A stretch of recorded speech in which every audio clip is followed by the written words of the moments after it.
In this video, we will go over the reasons on why freight shipping went so up and how you can prepare yourself better to save money and time. Hi, this is Tomer from SourcingMonster.com, where I share with you videos, updates, and tutorials about Amazon FBA and e-commerce. I'm a 7-figure seller and all the information that I share with you here is completely free. Now, as we go through the video, if you find value in it, make sure you give me a thumbs up and you also subscribe to the channel so you can get yourself notified and update when I release a new video about Amazon FBA, of course. Now, all links for everything I'm going to mention in this video will be down below in the description section.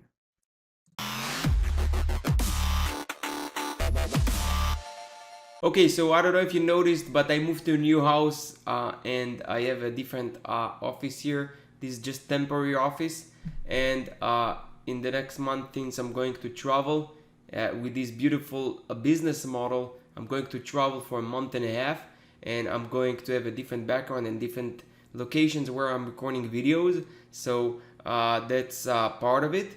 Now, as we go through this video, let's go straight to the point. The difference, again, I don't know if you noticed, if you're experienced sellers or you're selling long time, but freight shipping costs went up like crazy. Prices increased dramatically, and it's becoming really, to a point where it's sometimes not lucrative or makes sense to source products or keep products that you made good profit before. You're not making profits anymore due to those increased costs of shippings.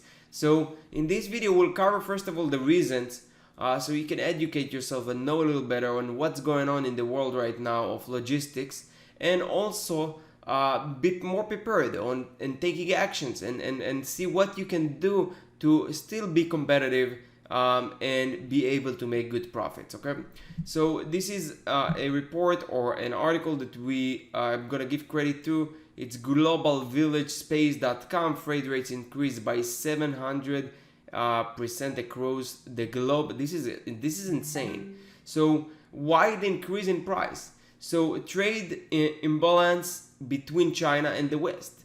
There is imbalance. So basically, there is more import than export, and because of that, there is surplus. And we'll cover the reasons on what's exactly going on.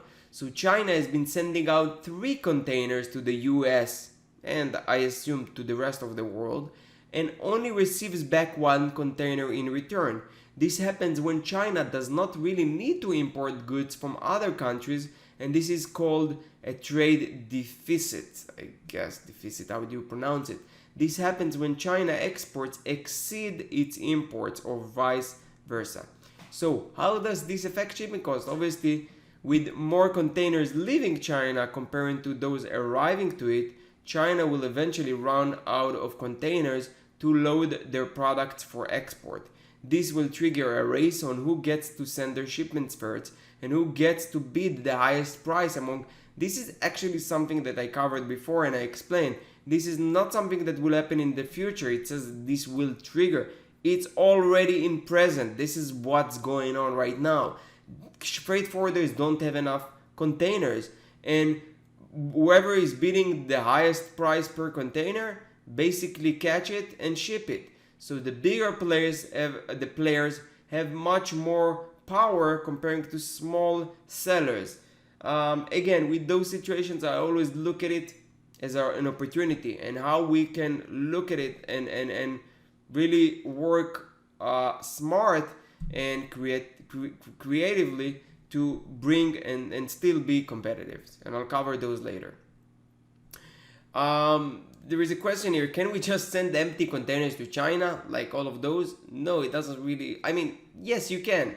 But who will pay for those transfer costs? Shipping companies will find ways on how to make profits out of sending empty containers to China to manage your bond. Facts for that. So imagine like a ship could load 2,000 containers. That's just for example. But and the cost of traveling is, let's say, $1 million per trip. Okay, I'm just making up a number here.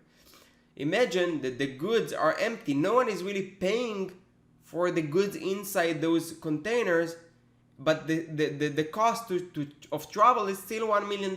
So it doesn't make sense to send it back to China unless there are any export happening from the US to China. So that's what happens. There is a big shortage, and there is too many containers in the US that are waiting to go back to China. Suez Canal, I covered this issue before in the Amazon news videos that I'm making, and Suez Canal's issue caused port conjunctions resulting for numerous containers to be on one location instead of being spread across different countries or returning back to China. Now that ships can pass through the Suez Canal, multiple delayed shipments are stuck in one port instead of them scattered across the globe. This has caused congestions in ports. We have enough containers to manage all shipments, but they are just in the wrong place at the wrong time. So this is something that will hopefully get better and better, because the issue with that Suez Canal already resolved. How does this affect shipping costs? So as mentioned previously, container has to keep on moving from one location to another with goods or products inside them to maintain the balance of trade. If a container is stuck in one location, we have less containers that move around, making it race between who gets the line up their shipment first and who is the highest bidder. So because of shortage, there is much more demand and people are willing to pay more. And when there is demand but there is no enough, like containers, prices go up. Increase in Amazon sellers means increase in product demand in the US. With more sellers coming to the Amazon, it would mean that imported products from China are becoming higher and higher, adding more to their trade surplus war. It's a matter of who has a reliable freight forward, but it's undeniable that almost everyone is affected with the price increase. Lesser passenger air travel means lesser cargo plane availability. With the current travel restriction, small businesses that utilizes the cargo hold, like for example, you can't go to China without, if I'm not wrong, 21 days of quarantine. That makes it so, but impossible, or any tourist or anyone that wants to travel to China will really think 10 times before you do it. That minimized the number of flights going into China and back, and that makes air cargo availability very, very low. So other factors affecting freight shipping cost: lack of manpower due to the pandemic. So this has happened, I know for sure, in LA port, in Newport, and they just didn't have enough manpower due to the pandemic. Now it's becoming better and better, and I foresee that.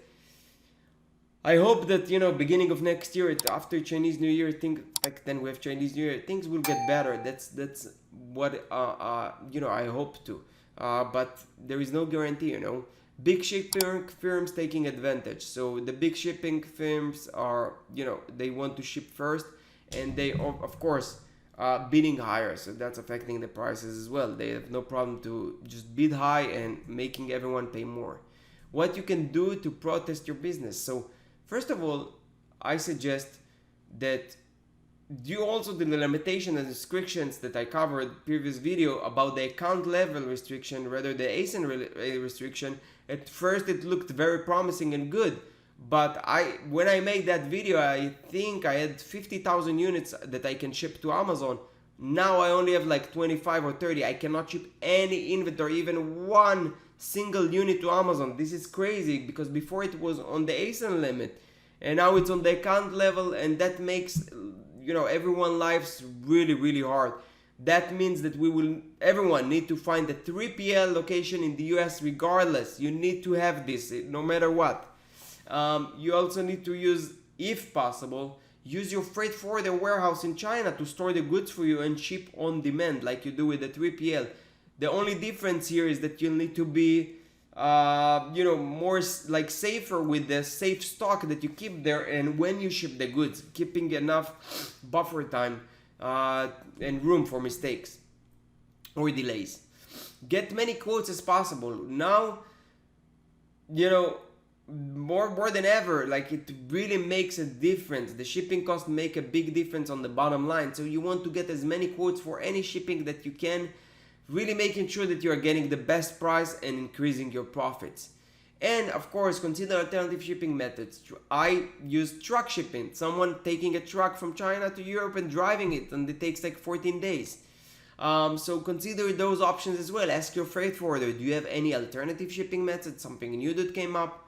It doesn't cost anything to ask, and you'll be surprised. Sometimes they will come up with some creative ways and alternatives. So this is the video for today about logistics, about the situation that is going on right now and what you can do to deal with it. I hope you got some value from it, and you can actually take an action or be more prepared, because Q4 is around the corner. Preparation should be done right now, and really ship all goods to the US. So that's it for today's video. Again, I hope you got some value out of it. Please smash the like button and subscribe to the channel. It really helped me support and help more people, reach more people. And thank you very much for watching. I'll see you in the next video.